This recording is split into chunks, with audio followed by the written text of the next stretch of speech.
Hey folks, it's your main man E, and I'm here with my number one golden retriever buddy, Cosmo. Cosmo's here for some boarding and training, and right now what we're working on is making all of his commands distraction proof using the remote collar.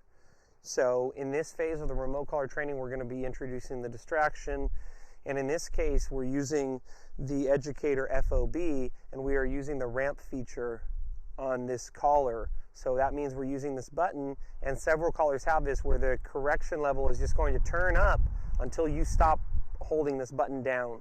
So you're going to hold the red button down until you see the appropriate response from the dog, at which point you will then repeat the command. The dog will go back into the command again, and then you will repeat the process to make sure the dog understands what they were being corrected for. So we're going to walk around with Cosmo, so he's not just expecting that this is going to happen, and we'll run him through a little scenario.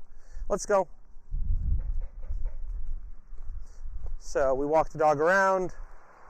Already I can see Cosmo's a little distracted, so he's in actually a good place to kind of test his commands and see, hey man, are you going to focus on saying these commands, because you seem a little bit aloof right now. Cosmo, down. Good. No, down. So no, I held down the red button until I saw him clearly show me that it was an uncomfortable sensation. I stopped pushing the red button and I repeated the command, and he went into the command.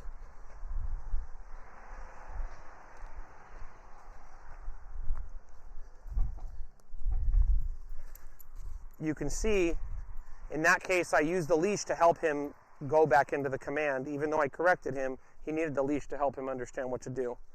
It's very important when you're first introducing the corrections using the remote collar that you're using the leash and your body language and your marker words to communicate with the dog what to do.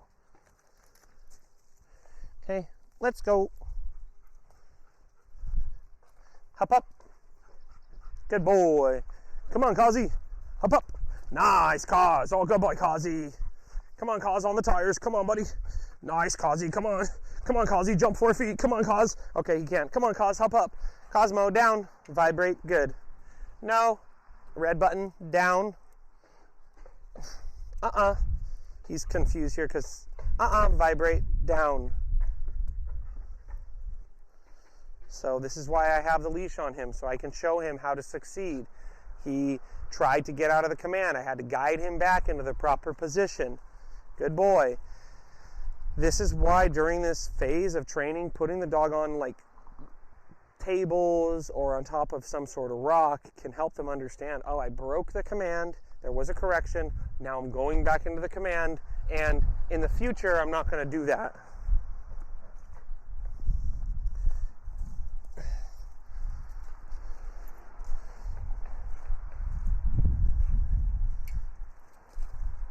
Good boy, Kazi. In this phase, I will still use food, but I am going to be very clear that I'm only giving him food when he's 100% successful. I am not going to correct him and then shortly thereafter give him food. Puppy tends to be a pretty big distraction for him, so let's bring the puppy over here. Now keep in mind, folks, I would only do this with dogs that are in a training program like this. I would never put a dog in a down position and expect them to be like that around dogs that they don't know. That would not be right. In this case, he knows these dogs. These are his friends. We've all been training together. They're helping him. Good boy, Cosmo. Break. Let's go. Down. Good.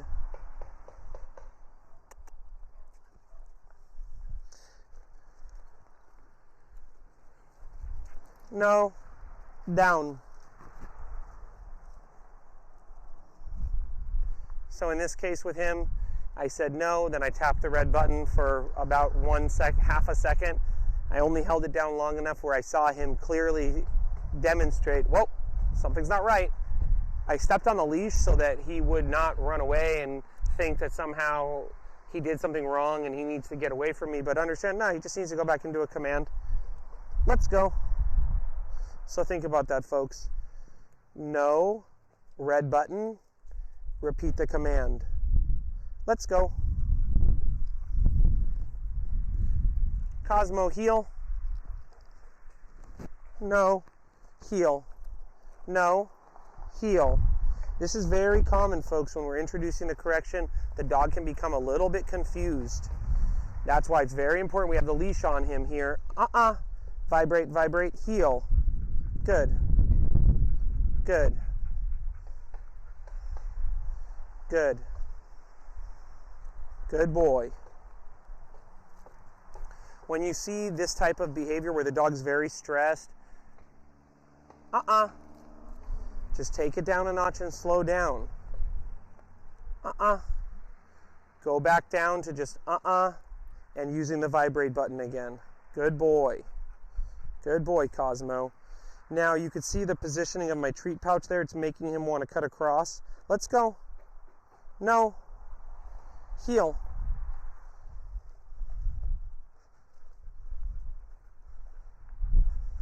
Heel.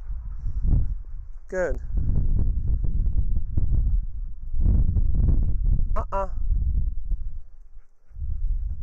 No. Heel.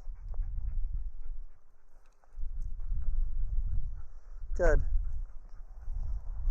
Good. No.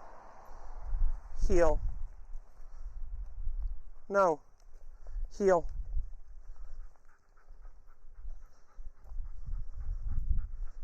Good boy. Nope. Nope. Heel. Good. Good. Good.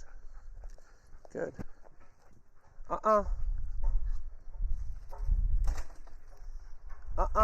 No.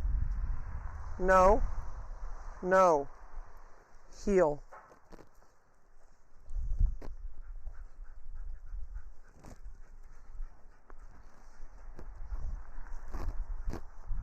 Break.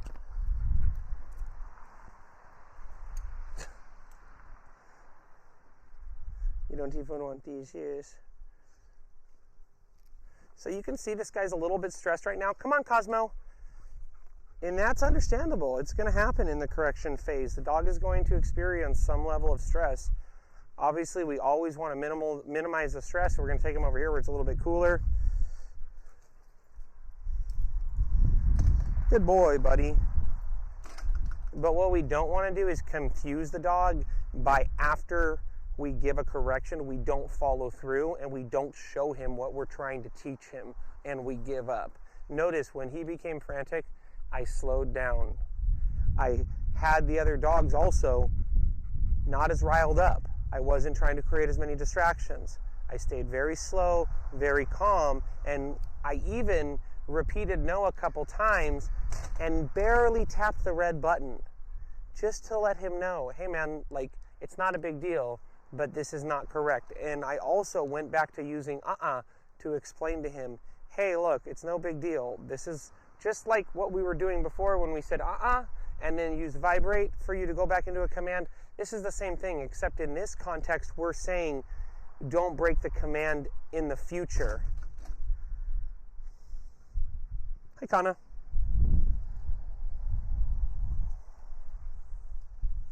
So you can see Cosmo is doing great.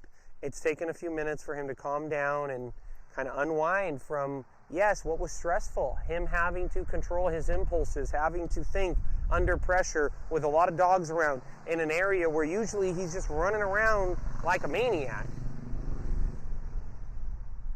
Good boy, buddy. Yeah, good boy. Yeah, good boy. Huh. Yeah, I know. Well, hopefully you enjoyed the video, folks. I know it was a little challenging for Cosmo, but believe me, he enjoyed learning and understanding clearly once and for all what's expected of him so that he can go places, be off leash safely, and not get into the kinds of trouble he was getting into before that was actually causing him trips to the emergency room. He went after skunk, huh, buddy? Yeah. So remember, folks, we don't blame them, we train them, but that doesn't mean we don't hold them accountable. That doesn't mean we don't correct them or provide consequences for them once they are trained. Yes, we can provide consequences as we did for our dear friend Cosy Boy Cosmini here. Okay, folks, till then.